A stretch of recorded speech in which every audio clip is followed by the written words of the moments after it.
Hi guys, welcome to Gops classes. आज हम accountancy का सेट नंबर 3 करेंगे जो कि टर्म 1 एग्जामिनेशन के लिए बहुत ही इम्पोर्टेंट हो सकता है। ये कॉमर्स के सभी विद्यार्थियों के लिए ये वीडियो बहुत ही हेल्पफुल हो सकता है। तो चलिए इस वीडियो को स्टार्ट करते हैं और हम 40 क्वेश्चंस डिस्कस करेंगे जो कि टर्म 1 एग्जाम के लिए वीवीआई क्वेश्चंस हो सकते हैं या फिर आपको इस मॉडल सेट से मदद मिल सकता है। तो चलिए इस वीडियो को स्टार्ट करते हैं। फर्स्ट क्वेश्चन इज साझेदारी अनुबंध बनाना है, making of partnership agreement is. तो देखिए साझेदारी अनुबंध बनाना, पार्टनरशिप डीड बनाना ऐच्छिक है, वॉलेंट्री है, हमारी इच्छा पर डिपेंड करता है। अगर हम बनाना चाहें तो बना सकते हैं, अन्यथा नहीं बना सकते। तो ये हमारे लिए क्या है, ऐच्छिक है, वॉलेंट्री है। नेक्स्ट क्वेश्चन की ओर बढ़ते हैं। क्वेश्चन नंबर 2 है साझेदारी अधिनियम किस वर्ष लागू हुआ था।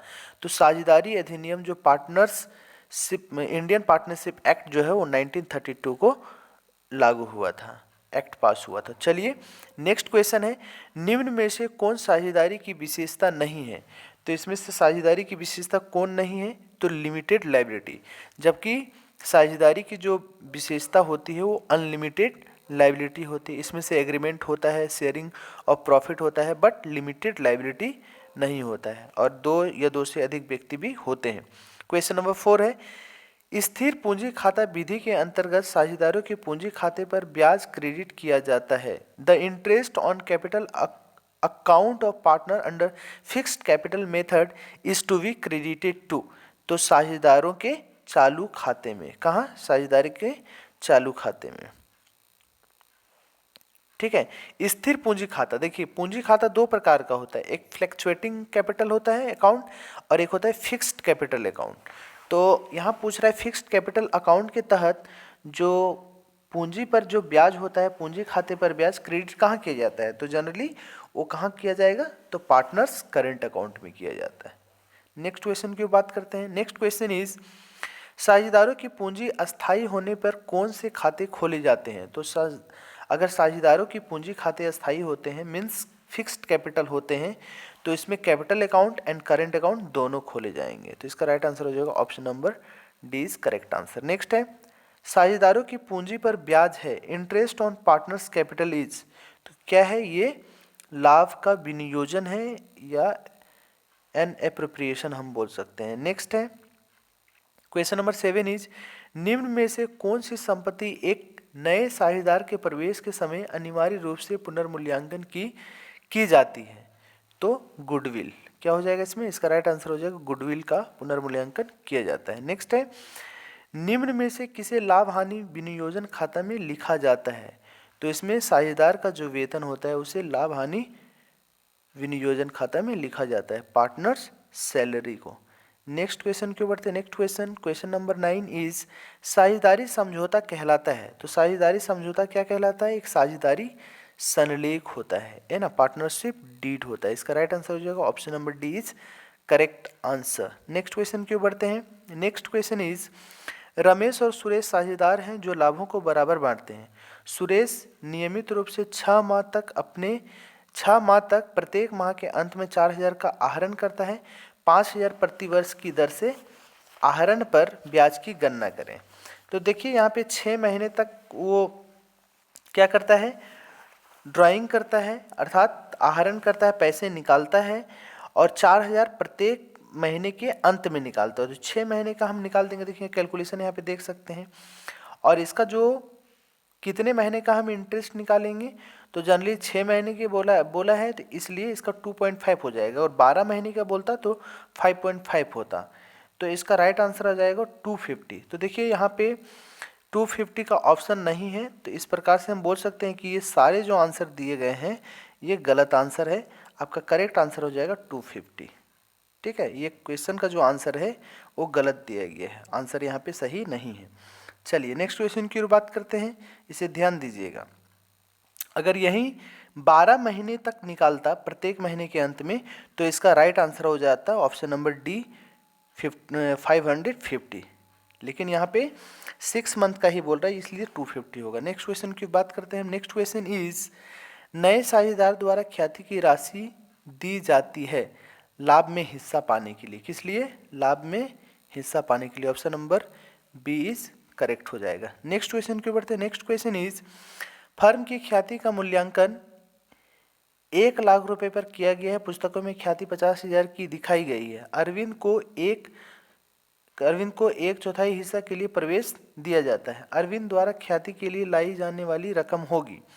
तो अरविंद द्वारा ख्याति की रकम कितना लाएगा, तो 1 लाख का हम 1/4 निकाल देंगे तो 25,000। इसका राइट आंसर हो जाएगा option number B is correct answer. Next question की ओर बढ़ते हैं। नेक्स्ट क्वेश्चन इज नए साझेदार के प्रवेश के समय निम्न में से कौन सा मद बढ़ जाता है। तो देखिए, जब कोई नए साझेदार किसी फॉर्म में प्रवेश करता है तो जनरली अपने साथ कैश लेकर आता है, गुडविल के रूप में और कैपिटल के रूप में। तो कैश बढ़ेगा या कैपिटल बढ़ेगा, लेकिन यहाँ पे आंसर क्या दिया हुआ है, करंट लाइबिलिटीज, लाइबिलिटी नहीं बढ़ेगा, fixed liabilities, both of above, और इनमें से कोई नहीं। तो इसका राइट आंसर हो जाएगा इनमें से कोई नहीं, option number D is correct answer. Next question क्यों बढ़ते, क्वेश्चन नंबर 14 इज यदि फर्म की कुल संपत्ति 4,05,000 है और बाहरी दायित्व 55,000 है तो फर्म की पूंजी होगी। तो फर्म की पूंजी निकालने के लिए हम क्या करेंगे, एक फॉर्मूला है, assets is equal to capital minus liabilities. तो टोटल एसेट्स दिया हुआ है तो इस फॉर्मूले को हम कैपिटल के रूप में इधर निकाल लेंगे। एसेट्स देखिए 4,05,000 है और 55,000 लाइबिलिटी, इसको माइनस करेंगे तो कैपिटल हमारा आ जाएगा कितना, 3,50,000। तो इसका कैपिटल हो जाएगा option number A 3,50,000 correct answer. Next question की ओर बढ़ते हैं। नेक्स्ट क्वेश्चन इज जब नया साझेदार अपने हिस्से की ख्याति को नकद में नहीं लाता है तो उस राशि को डेबिट करेंगे। तो किसे डेबिट करेंगे, तो capital account of new partner को डेबिट कर देंगे। ठीक है, चलिए नेक्स्ट क्वेश्चन की ओर बढ़ते हैं। नेक्स्ट क्वेश्चन क्या है, नेक्स्ट क्वेश्चन इज अगर देखिए, अगर ये कैपिटल अगर गुडविल लेकर आता तो यहाँ पे गुडविल अकाउंट को हम डेबिट कर देते, लेकिन गुडविल लेकर नहीं आ रहा है तो इसे हम जो न्यू पार्टनर है उसके कैपिटल अकाउंट को हम डेबिट कर देंगे। बाकी जो ओल्ड पार्टनर होंगे या सेक्रीफाइसिंग पार्टनर होंगे उसके अकाउंट को हम क्रेडिट करेंगे। नेक्स्ट क्वेश्चन क्यों बढ़ते हैं। Question number 16 is Ramesh, Suresh और दिनेश लाभों का विभाजन 5:3:2 में करते हैं। यदि दिनेश सेवानिवृत्त हो जाता है तो रमेश और सुरेश का नया लाभ विभाजन अनुपात होगा।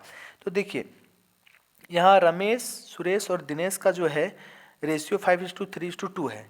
तो जो रिटायर कर रहा है उसके शेयर को यहाँ से हटा दीजिए, है ना। जो दिनेश है वो रिटायर कर रहा है, इसको यहाँ से हटा दीजिए, तो जो बचता है वही न्यू रेशियो हो जाएगा। ठीक है, तो यहाँ बच क्या रहा है 5:3, तो इसलिए करेक्ट आंसर हो जाएगा option number B is correct answer. Next question की बढ़ते, नेक्स्ट क्वेश्चन इज 17 क्या है, ए, बी और सी साझेदार हैं और उनकी पूंजी क्रमशः 1,75,000 और 50,000 है। सी के अवकाश ग्रहण पर उसके अंश को ए और बी ने 6:4 के अनुपात में खरीद लिया, लाभ प्राप्ति अनुपात होगा। तो देखिए, क्वेश्चन में ही आंसर छिपा हुआ है। जिस रेशियो में वो खरीद रहा है, जिस रेशियो में ले रहा है, देखिए जो न्यू रेशियो होगा वही इसका गेनिंग रेशियो भी हो जाएगा। तो जनरली देखिए 6:4 है, तो 6:4 को अगर हम सॉल्व करेंगे तो 3:2 आ जाएगा। तो इसका राइट आंसर हो जाएगा option number A is correct answer. Next question की ओर बढ़ते हैं। Next question is P, Q and R are partners sharing profit in the ratio of 3:4:3. Q retire and P and R share his profit in equal ratio. Find the new ratio of P and Q. देखिए P and R का new ratio निकालेंगे। देखिए यहाँ पे Q जो है retire कर रहा है तो Q का रेशियो हटा दिए, 3:3 बचता है, तो 3:3 न्यू रेशियो क्या हो जाएगा 1:1 हो जाएगा। इसका राइट आंसर हो जाएगा option number D is correct answer. Next question क्यों बढ़ते हैं। नेक्स्ट क्वेश्चन 19 क्या है, यदि चिट्ठा में ख्याति विद्यमान हो तो इसे क्रेडिट किया जाएगा, है ना। तो इसे क्रेडिट किसको किया जाएगा, तो जो सभी साझेदारों को, किसको दिया जाएगा, सभी साझेदारों को। राइट आंसर हो जाएगा, क्या बोल रहा है, if goodwill is appearing in the balance sheet it will be credited to, सभी साझेदार को, जितने भी साझेदार हैं, है ना। यहाँ रिटायरमेंट वाला केस है इसलिए सभी साझेदारों को मिलेगा। Next question is question number 20 is अवकाश ग्रहण करने वाले साझेदार को देय राशि चिट्ठा में दिखाई जाती है, उसके किस रूप में, तो लोन के रूप में दिखाई जाती है। ठीक है, नेक्स्ट है क्वेश्चन नंबर 21, एक कंपनी में सदस्यों का दायित्व होता है एक कंपनी में सदस्यों का दायित्व लिमिटेड होता है।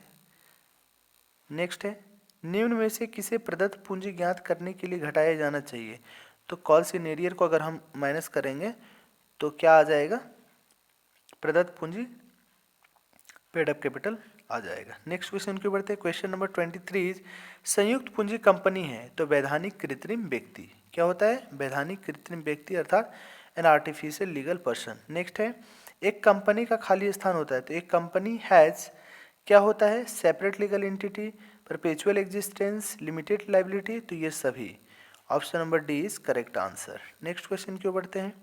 क्वेश्चन नंबर 25 क्या है? सार्वजनिक कंपनी में सदस्यों की न्यूनतम संख्या होती है तो सार्वजनिक कंपनी में सदस्यों की न्यूनतम संख्या कितनी होती है? तो 7 होती है। इसका राइट आंसर हो जाएगा option number C is correct. Next है, निजी कंपनी में सदस्यों की न्यूनतम संख्या होती है, कितना होती है? तो 2। ठीक है, अगर यही पूछ दे कि निजी कंपनी में सदस्यों की अधिकतम संख्या कितनी होती है तो याद रखिएगा 200। कितना? 200 याद रखिएगा, यहाँ से क्वेश्चन बन सकता है। कितना होता है? 200 होता है।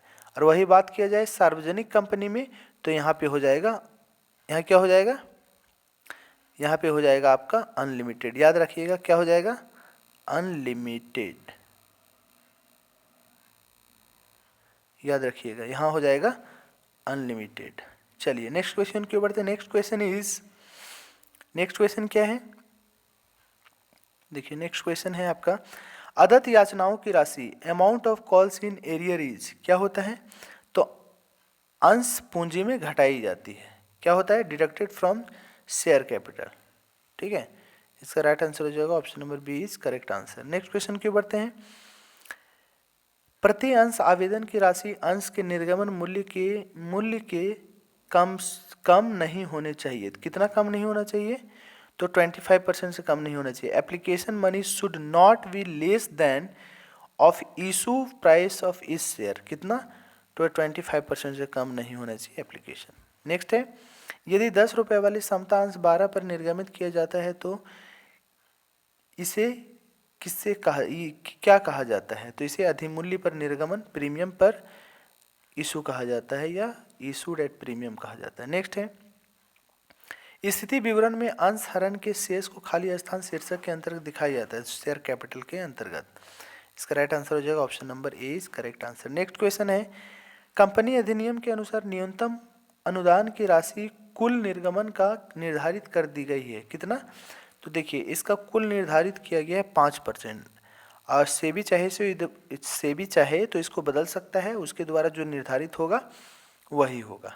ठीक है, 5% इज करेक्ट आंसर हो जाएगा। नेक्स्ट क्वेश्चन है, अंशों के हरण के परिणाम स्वरूप घट जाती है। तो अंशों के हरण के परिणाम स्वरूप घट जाती है चुकता पूंजी जो पेड अप कैपिटल है वो घट जाती है। नेक्स्ट है, जब अंशों को जब्त किया जाता है तो अंश पूंजी खाता को डेबिट किया जाता है। क्या बोल रहा है क्वेश्चन? जब अंशों को जब्त किया जाता है तो अंश पूंजी खाता को डेबिट किया जाता है। किससे? कॉल्ड अप वैल्यू पर शेयर, कॉल्ड अप वैल्यू से। नेक्स्ट क्वेश्चन की ओर बढ़ते हैं। क्वेश्चन नंबर 34, हरण किए गए अंश के पुनः निर्गमन पर दी गई छूट को डेबिट किया जाता है तो शेयर फॉरफिटेड अकाउंट से। नेक्स्ट है, एक सार्वजनिक कंपनी में सदस्यों की अधिकतम संख्या होती है। देखिए मैंने पहले ही बता दिया, unlimited.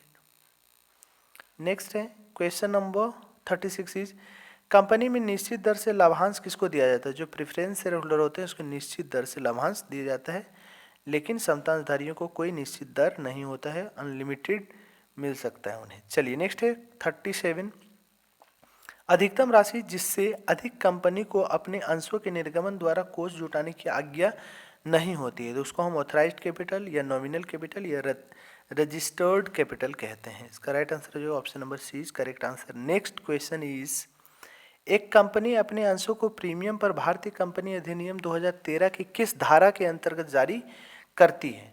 A company issue its share at premium under which section of Indian companies act 2013? तो ये सेक्शन है 52। नेक्स्ट क्वेश्चन है question number 39। Question number 39 is, जब प्रबंधकों के अंश निर्गमित किए जाते हैं तो किस खाते में डेबिट किया जाएगा? तो ख्याति खाता में। ठीक है, गुडविल अकाउंट में। नेक्स्ट एंड लास्ट क्वेश्चन है, अंशों का ऐसा निर्गमन जो सार्वजनिक नहीं किया है बल्कि कुछ चुने हुए व्यक्तियों को निर्गमित किए जाते हैं कहलाता है। तो ये कहलाता है प्राइवेट प्लेसमेंट ऑफ शेयर, अंशों की निजी व्यवस्था। चलिए, तो यहाँ 40 क्वेश्चंस कंप्लीट होते हैं। अगर ये वीडियो आपको अच्छा लगा हो, पसंद आया हो और कुछ हेल्प हुआ हो आपको, तो इस वीडियो को लाइक करें, सब्सक्राइब करें, अपने दोस्तों को भी शेयर करें। Thanks for watching this video. मिलते हैं नेक्स्ट वीडियो में। Keep watching.